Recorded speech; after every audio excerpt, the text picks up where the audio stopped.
외환 시장도 들여다봐야겠죠. 워낙 국제간 이슈가 또 터져가지고요. 과연 이게 시장 영향력을 얼마나 가져가게 될지 함께 짚어보도록 하겠습니다. GFM 투자연구소 이진우 소장과 함께합니다. 어서 오십시오. 네, 안녕하세요. 저희가 지금까지 참 북미, 남북미와 관련해서 이야기를 많이 했고 신흥국에 대해서도 얘기를 많이 했는데 약간 수그러들 때쯤 되니까 또 이탈리아, 스페인에서 한 방씩을 주네요. 특히 이탈리아에 대해서 한번 얘기를 해봐야 될 것 같은데 네. 이틀 전에는 꼭 진짜 뭐 탈퇴할 것처럼 얘기를 하다가 또 지난 간밤에서는 다시 연정 시도한다는 얘기까지는 들려오고 있는데 네. 이런 뉴스 속에서 시장 영향력은 좀 어땠습니까? 네. 결국 어제 이제 우리뿐만 아니고 글로벌 금융시장이 다 이렇게 일제히 주식, 뭐 환율, 금리까지 다 크게 움직이다 보니까 예. 그리고 이제 그 원인을 갖다 전부 이제 이탈리아로 돌렸죠. 네. 또 실제 이탈리아의 영향도 컸었고요. 그만큼 시장마다 서로 연계되어 있다 하는 건데 그러네요. 참 2011년 그때 유로존 재정위기 터지고 그때 우리 피그스라는 신조어도 한참 들었다가 이게 이제 수그러든 지가 한 7년쯤 됐는데 뭔가 나올 때가 됐다 싶었던 것이고 결국 이번에 이 사안이 터지면서 그 이른바 포퓰리즘 정당으로 알려진 두 오성운동가 이른바 동맹당 그쪽에서 나왔던 이런저런 그야말로 포퓰리즘적인 정책 방안 뭐 기본 소득을 갖다가 실업자들한테 준다든지 유로존 탈퇴해버릴까 아니면 ECB가 들고 있는 한 2,500억 유로에 달하는 이탈리아 국채 탕감해달라고 할까 이런 것들이 앞으로도 계속해서 하지 않을까. 근데 밤새 흐름은 이른바 그거죠. 요즘은 워낙 기계들이 알고리즘 매매들이 뭐가 한꺼번에 사고 한꺼번에 팔고 똑같은 조건 하에 그러다 보니까 시장 흐름은 컸고 우선은 과도했던 그 시장 흐름에 대한 반작용 내지는 조정 뭐 이렇게 어제 밤 흐름은 얘기할 수 있을 것 같습니다. 근데 저는 참 이럴 때 약간 글쎄요 여러 가지 생각이 드는 게 나름 정말 똑똑한 사람들이 금융시장에 있는 거잖아요.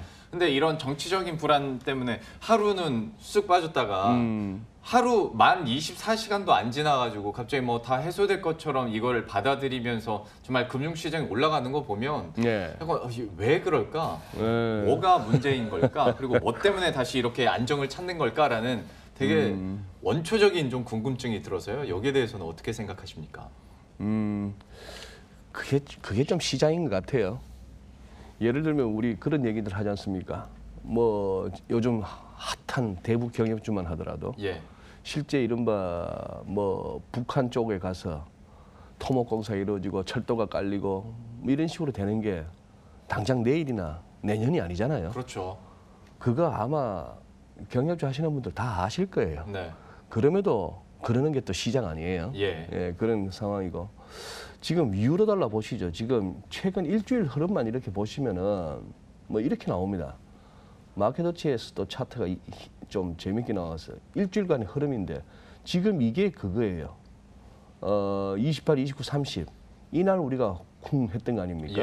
그러다가 이게 지금 오늘 새벽 2시쯤에 흐름인데 거의 종가는 1.1657, 1664 뭐 거의 이 정도 흐름이라고 보시면 될 것 같고 이탈리아도 이런 식입니다.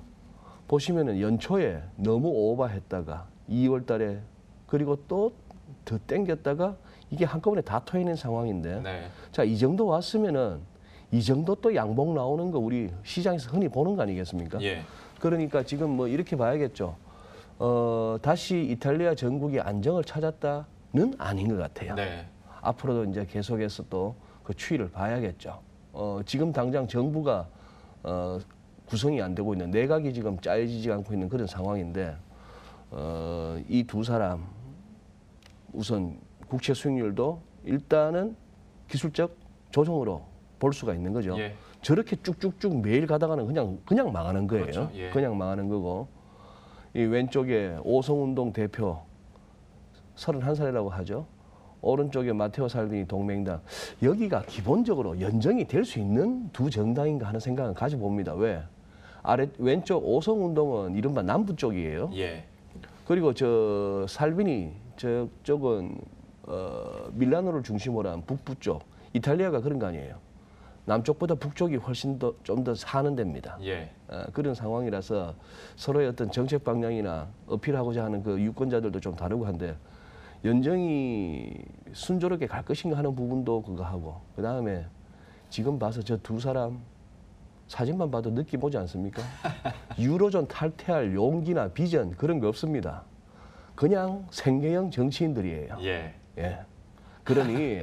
그러니 아 정말 저 우리 어릴 때 좀 미화돼서 그렇겠습니다만 위인전 같은 데서 읽을 수 있었던 그야말로 국민들을 위하는 그런 정치인들 예. 요즘 참 보고 싶어지는 그런 사람들을 한 만났으면 싶은 아유 관상들 보세요. 예.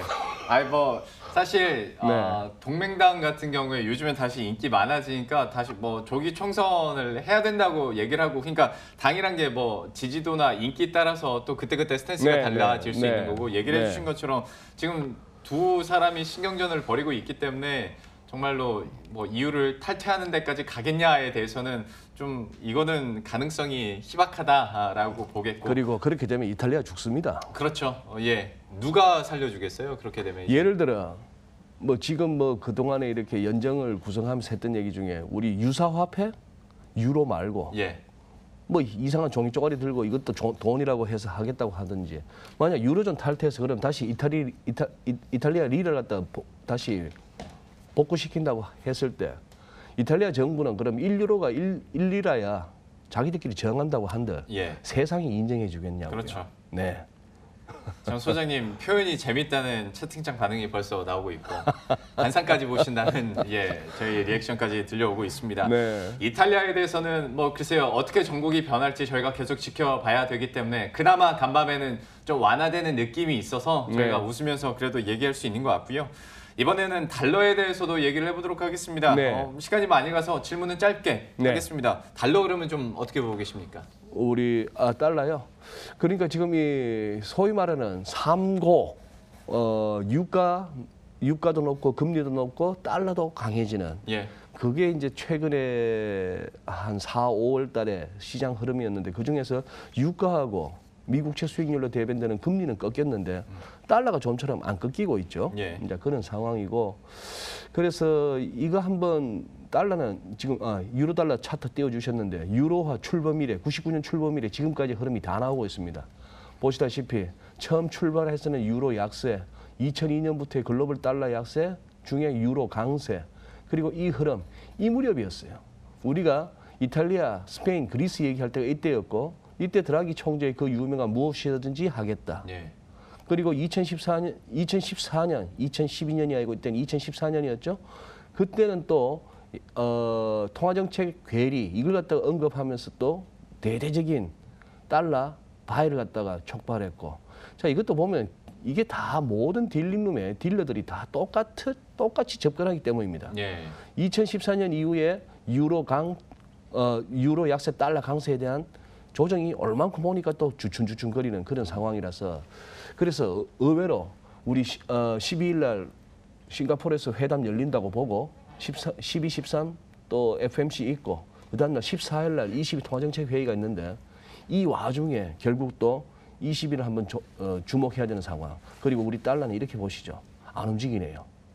지금 달러 인덱스하고 겹친 거 보시면 우리 달러 환율 오른쪽 부분 보시면은 지금 달러가 이렇게 강해지고 있는 와중에도 안 움직인다 하는 얘기. 예. 특히 어제 그렇게 주가가 빠지고 외국인들이 그렇게 많이 파는 와중에도 지금 이 얘기는 우리 원화 기본적으로 서울 외환시장의 공급의 달러 공급의 수급 구도 여전하고 그다음에 지금 이 한반도 정세에 대한 기대감 이런 것들이 우리 환율을 갖다가 좀 눌러주는 원화가 세지고 있는 그런 시점이라고 보셔야 될 것 같습니다. 원달러 환율은 진짜 안 움직이죠. 요지부동입니다. 완전 20은 안에서 놀고 있습니다. 그러게요. 아래쪽 60, 위에 80. 우리나라의 현재 현안들이나 특수성이 그대로 반영이 되면서 뭐 이탈리아에서 뭐가 터지든 스페인 터지든 네. 미국 터지든 전혀 뭐 움직임이 크지 않은데 짧게 하나만 더 요즘에 나온 얘기로 이제 이탈리아에서도 그렇고 막 이런 시끌시끌하다 네. 보니까 안전자산으로 가장 이제 상대적으로 반사이익 받는 데가 엔화다라는 얘기를 하는데 사실 일본 상황 보면 글쎄 얼마나 이걸 수혜를 100% 받아갈 수 있을까라는 의문도 들기는 하지만 어쨌거나 지금 그런 평가가 나오거든요. 소장님께서는 어떻게 보십니까? 어쨌거나 2008년 금융위기 이후에 어떤 시장 흐름에 대해서 익숙하신 분들이라면 그리고 이른바 알고리즘 매매에 조건을 부여하는 프로그램을 짠다는 사람들이라면 지금 같으면은 N을 매수하고 싶은 분위기는 맞습니다. 왜? 이런 식으로 해서 뭔가 안 좋은 소식이 들려오면 외환시장에서는 N화 매수가 좀 쏠릴 수가 있는 거고 또 혹시나 뭔가 이 높아 보이고 언제든지 좀 이 프레절한 영어 표현으로 좀 취약해 보이는 증시가 이렇게 흔들릴 때도 또 N화 매수세가 몰리고 이런 상황이죠. 한 며칠 달러 환율 많이 밀렸죠. 많이 밀렸고 어제는 그 반작용으로서 나왔는데 일단 뭐 N이 현재로서는 또 각광을 받는 그런 통화가 됐습니다. 참 국제 이슈가 많다 보니까 외환 시장에서도 봐야 될 통화들도 참 많은데요. 저희가 다음 주에 또 어떤 변화들이 있을지도 다시 한번 체크를 해드리도록 하겠습니다. 지금까지 GFM 투자연구소의 이진우 소장과 함께했습니다. 고맙습니다. 예, 감사합니다.